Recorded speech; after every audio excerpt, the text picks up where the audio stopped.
Staying at Muhlenberg, returning to the men's side, the rivalry continuing between the Mules and the Moravian Greyhounds. Both teams coming in with high expectations as they return key players to the hardwood. MEGHAN CAFFREY has that recap.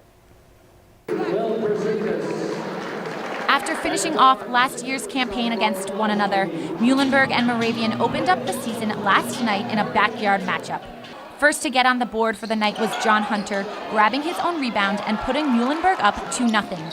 After that, the Mules were able to claim the first 6 minutes of play, gaining an 11-point lead. Before the gap tightened, though, how about this great play? Bouncing off the foot of Erik Werheim, Kevin Miller gets it, who finds Werheim, and he dunks it and puts the Mules up 26-13 with just over 7 minutes left in the half. The Greyhounds then began to battle back, with captain Brandon LaRose along with guard Jake McGee tacking on 8 points each before the first half ended. The Mules went into the half leading 41-35. Allentown's own Jean Lee Baez finished the night with 5 defensive boards, and captain Brandon LaRose saw 13 points in the second half.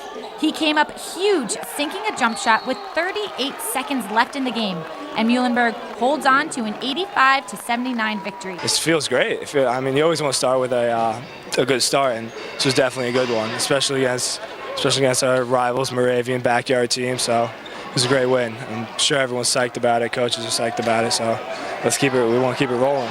The battle of crosstown rivals ultimately came down to the last 5 minutes of play, where the Muhlenberg squad was able to demonstrate their maturity and held on to the lead, coming away with an 85-79 victory. We didn't hold our composure as well as I would have liked the entire game, but I really thought we held it very well in the last 5 minutes, and I thought that was a big difference in the win. Our seniors really showed as seniors, and juniors showed as juniors in those last 5 minutes. Werheim did a great job of controlling the backboards and rebounding for us. That was an issue at times. We gave up too many offensive rebounds. I thought Kevin Miller was great at point guard play.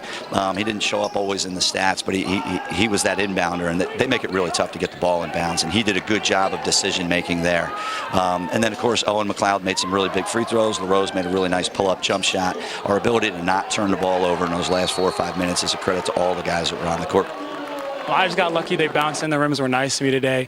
But other guys came through big. Jean Lee Baez, who hasn't exactly had too much success on the free throw line, has done awesome. He puts in so much work in the offseason. Guys just really stepped up, and I think that was a huge part of the win today. Muhlenberg will host their Scotty Wood tournament this weekend. Regular season play resumes against Dickinson on Tuesday. For 2 Sports, I'm MEGHAN CAFFREY.